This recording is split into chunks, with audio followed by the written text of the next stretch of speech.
Hello there everyone, and a Happy New Year to you all. Welcome to another video from the Fleurieu and Kangaroo Island sound map.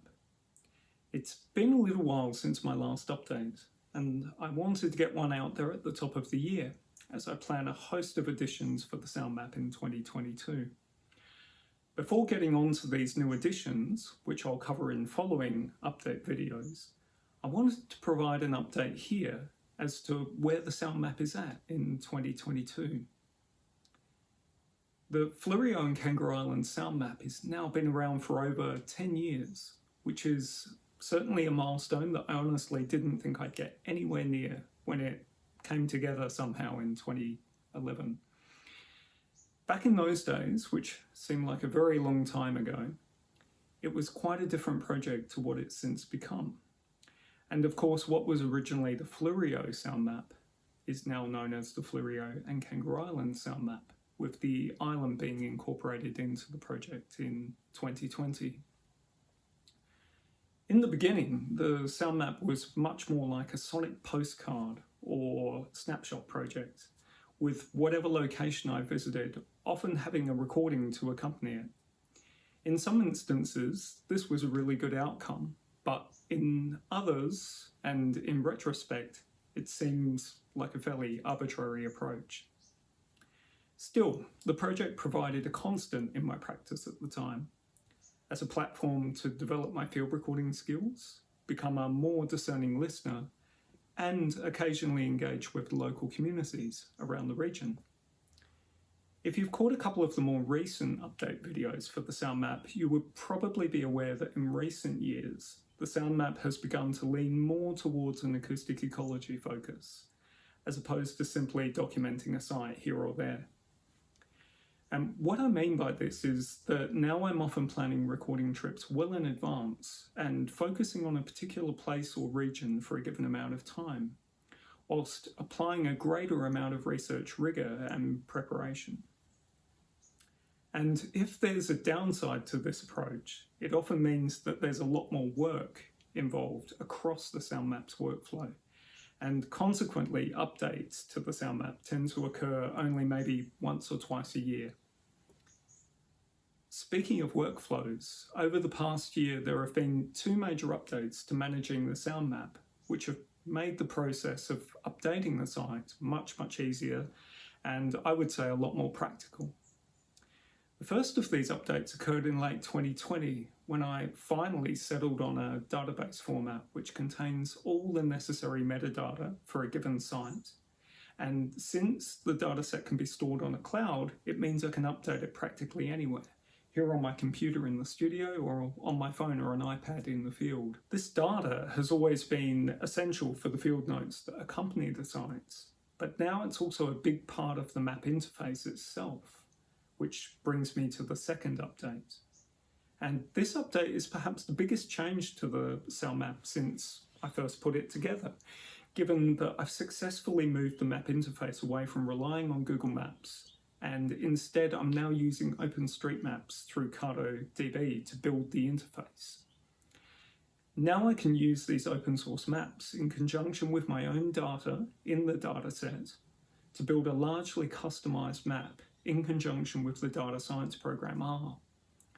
With Google Maps, unless you've got a paid API, it can be incredibly labor intensive to maintain and update.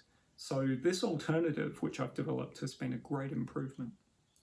And the fact it can be customized means that I can continue to make improvements to the interface, especially in the next year or two.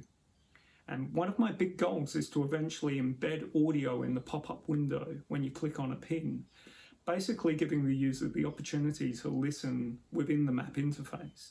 This embedded audio feature will be fairly tricky to implement, and I haven't quite worked out how to accomplish this using the Carto maps in R, but it's still very much on my list of things to eventually do.